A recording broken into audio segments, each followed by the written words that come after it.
လေးလာပြီးမှခံယူရအောင်ဆင်ခြင်ရအောင်လို့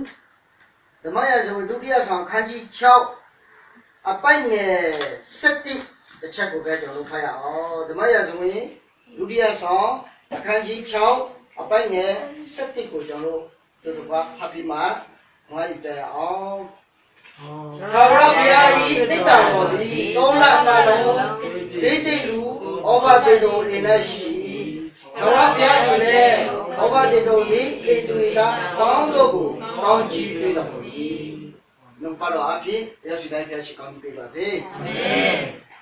ဆုတောင်းဆက်ကြပါစို့အဖထာဝရဘုရားကိုရနာမတော်ချီးမွမ်းပါတယ်နေညာလည်းမြောင်လေးပဲနဲ့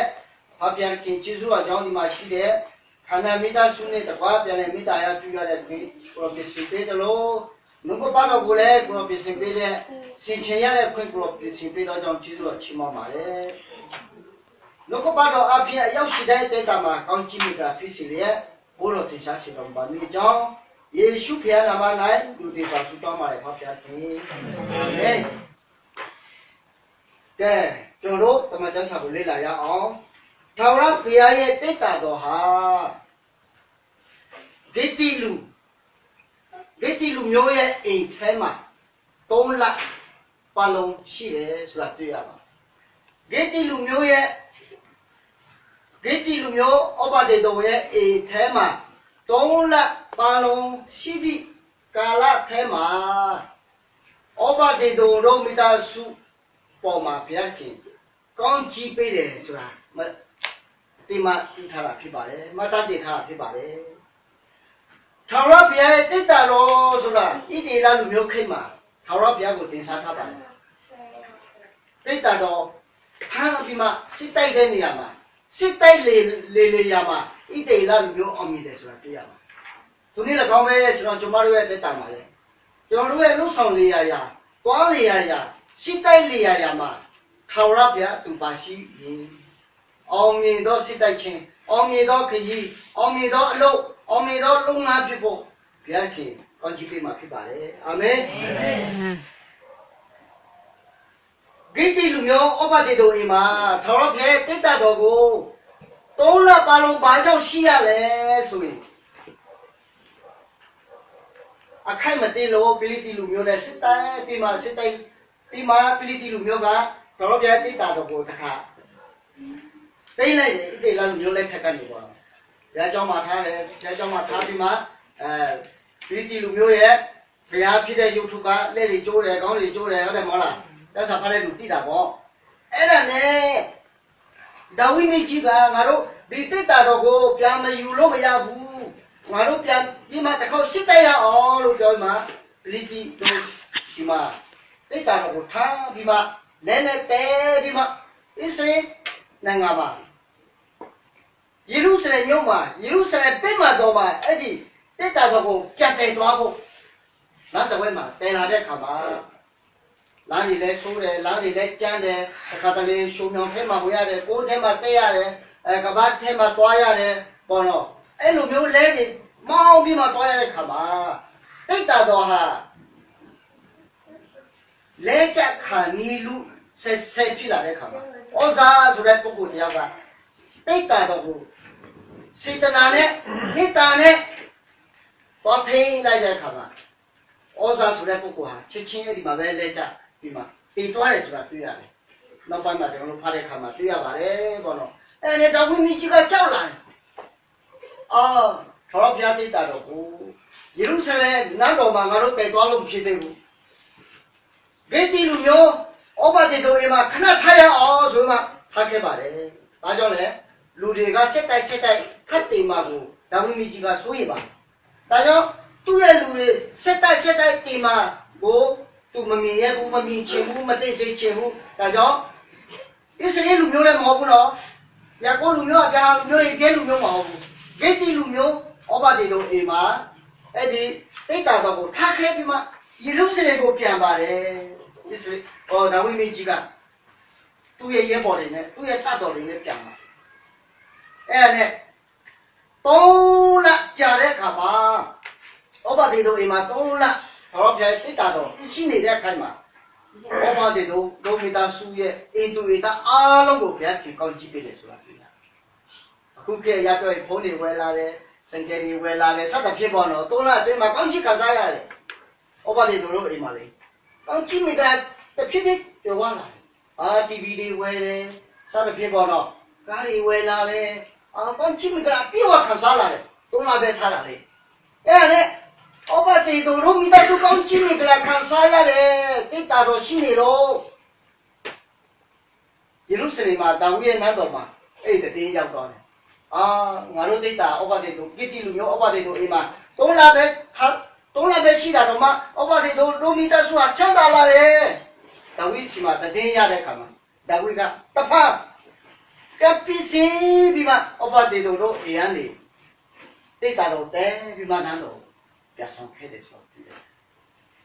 သူရဲ့ဆန္ဒပေါ့ဒါပဲဒီနေ့ကျွန်တော်တို့ဘယ်လိုဒီခါဆိုင်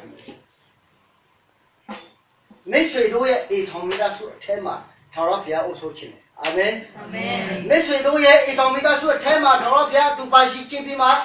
3 လထက်မက3 နှစ်ထက်မကထာဝရအုပ်စိုးမှာကောင်းချီးပေးခြင်းတော်ဘုရားဖြစ်တယ်ဟာလေလုယာအာမင်ဩဘာဒီတို့မိသားစု3 လပဲနေတာတော့မှချမ်းသာလာကျွန်တော်တို့ကအမြဲထာဝရအစဉ်ထာဝရဘုရားအုပ်စိုးမှုကိုဝန်ခံတဲ့အခါမှာ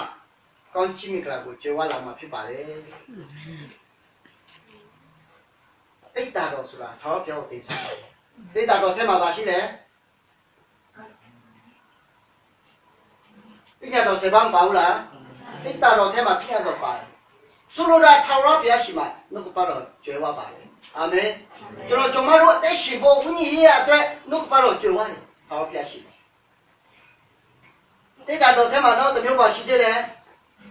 မာနမှုရှိဘူးလားမို့ဆိုတာစားစရာမဟုတ်ဘူးလားထာဝရဘုရားရှိမှစားစရာပြေဝရှိပါတယ်ဟာလေလုယာစားစရာတွေကျွန်တော်တို့အတွက်ဘုရားခင်ရှိမှရှိတယ်တိတ်တာတော်ထဲမှာနောက်တစ်ခုပါရှိသေးတယ်အပွင့်ပွင့်တဲ့အလိုရဲ့လာတာမရှိဘူးလားရှိတယ်အလိုရဲ့လာတာအသက်ကြီးလာတဲ့အထိသူသုံးလာတဲ့တောင်ဝင်းဓမ္မမောရဲ့လာတာဒီတည်းလူမျိုးရှိမှအောဘောရမှုကချုပ်သွင်းနေတဲ့လန်တာကိုတော့မှအပွင့်ပွင့်လာပြီးမှဘာသာပြီးပြလာတယ်ဆိုတာသိရတယ်ဆိုလိုတာကထာဝရဘုရားခင်ရဲ့ထာဝရဘုရားခင်ရှိမှရှင်ပြထမ်းမြောက်ခြင်းတဘောရှိတယ်ဟာလေလုယာကျွန်တော်တို့ရဲ့တိုက်တာမှာဘုရားခင်ကောင်းကြီးပေးခြင်းဒါဆိုရင်ကျွန်တော်တို့ကောင်းကြီးနေတော့ခံစားရဖို့အလုံးကကျွန်တော်တို့ရဲ့အိမ်တော်မိသားစုမှာထာဝရဘုရားကြည့်ဖို့ပြီးမှအိုးဆိုးနေပါသလားလို့ဒီမိကုန်းကိုကျွန်တော်တို့ခံရအောင်ထာဝရဘုရားရဲ့တိတ်တာတော်ဟာထာဝရဘုရားကိုတင်စားထားတာဖြစ်ပါတယ်ဒီတေလလူမျိုးဤပရောဟိတ်တွေကအဲ့ဒီမနာမှုကိုစားပြီးမှဘုရားမှုတော်ဆောင်ခဲ့တယ်ဤတေလလူမျိုးဤပရောဟိတ်တွေမှာစားတဏ္ဍာလုံးဟာပညာတော်ကိုယူဆိုရပါတယ်အပူပွေးနေတဲ့အရုံရဲ့လာတာဟာမပြည့်စည်စေဖို့တန်ဖိုးထားပြီးမှတိတ်တာတော်ထဲမှာတင်ထားပါတယ်အဲ့ဒီအရာတွေအားလုံးဟာထာဝရဘုရားမှာရှိတဲ့ဂုဏ်ပို့ဓမ္မမောရဲ့အရင်ချင်းဓမ္မမောရဲ့ကောင်းချီးမိတာဖြစ်ပါတယ်အာမင်အာမင်ဒါကြောင့်ဒီမှာရှိတဲ့ကျွန်တော်တို့ရဲ့အိမ်တော်မိသားစုမှာကောင်းချီးမိတာကိုခံစားခြင်းထာဝရဘုရားရဲ့အုပ်စိုးမှုကိုခါရအောင်ငါဆိုရက်အတ္တဖယ်ရှားရအောင်ဒီအိမ်မှာဒီဆရာသားအုပ်ချုပ်ရေကောင်းချီးမိတာကိုခံနိုင်တယ်ဆရာကတိတ်ကြည့်လိုက်မှဥသွားရင်မလုံးနိုင်တော့ဘာသာလဲပြန်လာတော့နောက်တက်ခရစေကျော်သွားရောတယ်မဟုတ်လားထာဝရဘုရားအမီးရောမရှိဘူးငိုင်းမီးရောချင်းမရှိဘူးအစီအမြဲကျွန်တော်တို့ကိုထာဝရဥဆောင်ပြီးမှကောင်းချီးပေးခြင်းနဲ့ဘုရားဖြစ်ပါတယ်ဟာလေလုယာဒါကြောင့်ကျွန်တော်ခင်ဗျားတို့အိမ်မှာကျွန်တော်လာဦးချိုးတယ်တပတ်တော့ပဲခံတယ်ရံပြရမယ်ကျွန်တော်လည်းဒါပေမဲ့ထာဝရဘုရားရဲ့အုပ်စိုးမှုကရဲ့ထာဝရဘုရားမှာအမြဲတမ်းခွင့်လူချင်းမေတ္တာနဲ့အမြဲတမ်းအပြည့်လူချင်းမေတ္တာနဲ့အမြဲတမ်းတနာချင်းကယူနာကောင်းချင်းမေတ္တာနဲ့ကျင်နာချင်းနဲ့ကျွန်တော်တို့အမြဲတမ်းမဆာပြီးမှကောင်းချီးပေးတဲ့ဘုရားဖြစ်ပါတယ်အာမင်ဒါကြောင့်ဒီနှုတ်ကပတ်တော်အဖြစ်ဒီကိုဓမ္မမစ္စည်းကိုဝင်ငါချင်ပါတယ်